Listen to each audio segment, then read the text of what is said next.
ഇറാനെതിരെ അമേരിക്ക ആക്രമണം നടത്തി ദിവസങ്ങൾ കഴിഞ്ഞതും ആണവ കേന്ദ്രങ്ങളിലെ നാശനഷ്ടങ്ങളുടെ വ്യാപ്തിയെ ചൊല്ലി വിവാദം പൊട്ടിപ്പുറപ്പെട്ടു.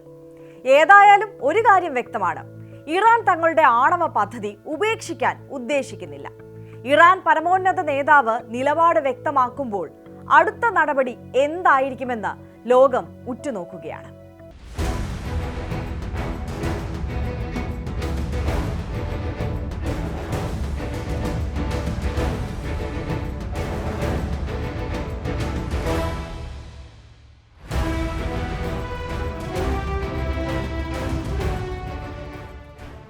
ഇറാന്റെ ഭാവി പരിപാടി എന്താണ്?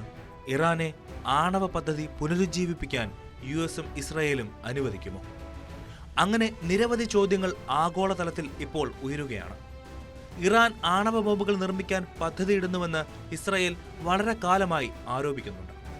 എന്നാൽ അതിന് വ്യക്തമായ തെളിവുകളില്ലെന്ന് ഇറാനെ പിന്തുണയ്ക്കുന്ന രാജ്യങ്ങൾ വ്യക്തമാക്കുന്നു. തങ്ങളുടെ ആണവ പദ്ധതി പൂർണ്ണമായും സിവിലിയൻ സ്വഭാവമുള്ളതാണ് എന്നായിരുന്നു ഇറാന്റെ വാദം. ഇറാനെതിരായ അമേരിക്ക നടത്തിയ വ്യോമാക്രമണത്തിന് 72 മണിക്കൂറിന് ശേഷം ഫോർഡോവിലും നടാൻസിലെയും യുറേനിയം സമ്പുഷ്ടീകരണ സൗകര്യങ്ങൾക്കുണ്ടായ നാശനഷ്ടങ്ങളുടെ വ്യാപ്തിയെ ചൊല്ലിയുള്ള വിവാദം വാർത്തകളിൽ നിറഞ്ഞു. ഉപഗ്രഹ ചിത്രങ്ങൾ പ്രകാരം ഇറാന്റെ അറിയപ്പെടുന്ന സമ്പുഷ്ടീകരണ കേന്ദ്രങ്ങളായ നടാൻസും ഫോർഡോയും കാര്യമായ നാശനഷ്ടങ്ങൾ നേരിട്ടിട്ടുണ്ട്. ജൂൺ 13 ആരംഭിച്ച ആക്രമണ പരമ്പരയിൽ ഇസ്രായേൽ ഇറാനിലെ നിരവധി മുൻനിര ആണവ ശാസ്ത്രജ്ഞരെ വധിച്ചിട്ടുണ്ട്. പക്ഷേ US ബോംബാക്രമണത്തിന് ശേഷമുള്ള തന്റെ ആദ്യ പൊതുപ്രസ്താവനയിൽ ഇറാന്റെ പരമോന്നത നേതാവ് ആയത്തുള്ള അലി ഖമനേയി ഒരു കാര്യം വ്യക്തമാക്കി: മിക്ക ആണവ കേന്ദ്രങ്ങളും ഇപ്പോഴും നിലവിലുണ്ട്. ഇറാൻ അതിന്റെ ആണവ പദ്ധതി തുടരാൻ പോകുന്നു. ഖമനേയിയുടെ വാക്കുകളിൽ അപകട സൂചനയാണുള്ളത്. ഇറാന്റെ ആണവ കേന്ദ്രങ്ങൾക്ക് എത്രത്തോളം നാശനഷ്ടമുണ്ടായി എന്ന് ഓൺസൈറ്റ് പരിശോധനകളില്ലാതെ ആർക്കും ഉറപ്പിക്കാനാവില്ല. എന്നിരുന്നാലും ആക്രമണങ്ങൾ ഇറാൻ മുൻകൂട്ടി കണ്ട് ആവശ്യമായ തയ്യാറെടുപ്പുകൾ നടത്തിയെന്നാണ് അമേരിക്കയുടെ ഡിഫൻസ് ഇന്റലിജൻസ് ഏജൻസി വിലയിരുത്തുന്നത്. ഇറാനിയൻ ഉദ്യോഗസ്ഥരും ഇതേ അവകാശവാദം ഉന്നയിച്ചിട്ടുണ്ട്. ഇറാനിലെ ആണവോർജ സംഘടനയുടെ തലവനായ മുഹമ്മദ് ഇസ്ലാമിയും ഈ നിലപാട് ആവർത്തിക്കുന്നു. അമേരിക്കൻ ആക്രമണത്തിൽ ആണവ കേന്ദ്രങ്ങൾ പൂർണ്ണമായും നശിപ്പിക്കപ്പെട്ടില്ലെങ്കിലും വലിയ നാശനഷ്ടങ്ങൾ സംഭവിച്ചിട്ടുണ്ട് എന്നാണ് ഇന്റർനാഷണൽ അറ്റോമിക് എനർജി ഏജൻസി മേധാവി റാഫേൽ ഗ്രോസി പറയുന്നത്. പക്ഷേ ആണവ കേന്ദ്രങ്ങൾ തകർത്തു എന്ന നിലപാടിൽ ഉറച്ചു നിൽക്കുകയാണ് ഡൊണാൾഡ് ട്രംപ്. ഇറാൻ അതിന്റെ ആണവ പരിപാടി ഉപേക്ഷിക്കണമെന്നാണ് ട്രംപിന്റെ നിർദ്ദേശം. ഇറാൻ അവരുടെ ആണവ കേന്ദ്രങ്ങൾ ഒരിക്കലും പുനർനിർമ്മിക്കില്ല. ട്രംപ് സമൂഹ മാധ്യമമായ ട്രൂത്ത് സോഷ്യലിൽ പോസ്റ്റ് ചെയ്തു. ട്രംപിനോട് യോജിക്കുന്ന രീതിയിൽ അമേരിക്കയുടെ നാഷണൽ ഇന്റലിജൻസ് ഡയറക്ടർ തുളസി ഗബാർഡും തന്റെ നിലപാട് വ്യക്തമാക്കി. ഇറാന്റെ ആണവ കേന്ദ്രങ്ങൾ നശിപ്പിക്കപ്പെട്ടു. ഇറാനികൾ അവ പുനർനിർമ്മിക്കാൻ തീരുമാനിച്ചാൽ അവർക്ക് നതാൻസ്, ഫോർഡോ, എസ്ഫഹാൻ എന്നീ കേന്ദ്രങ്ങൾ പൂർണ്ണമായും പുനർനിർമ്മിക്കേണ്ടി വരും. അതിന് വർഷങ്ങളെടുക്കും.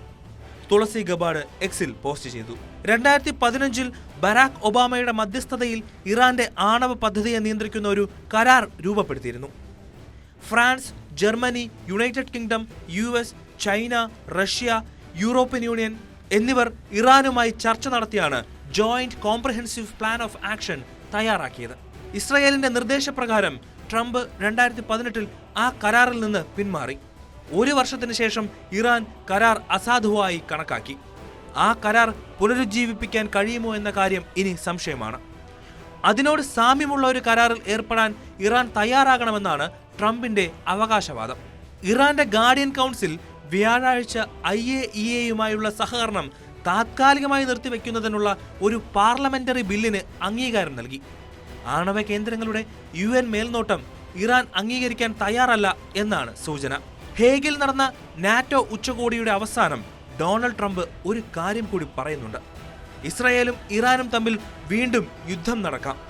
എന്നെങ്കിലും ഒരു ദിവസം അത് സംഭവിക്കുമെന്ന് ഞാൻ കരുതുന്നു. അത് ഉടൻ തന്നെ ആരംഭിച്ചേക്കാം, ട്രംപ് പറഞ്ഞു.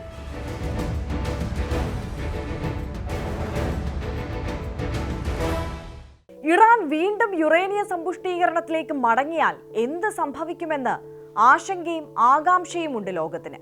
ഖമനേയിയുടെ വാക്കുകൾ വിരൽ ചൂണ്ടുന്നതും അതിലേക്ക് തന്നെയാണ്.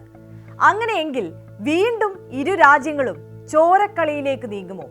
കാത്തിരിക്കാം.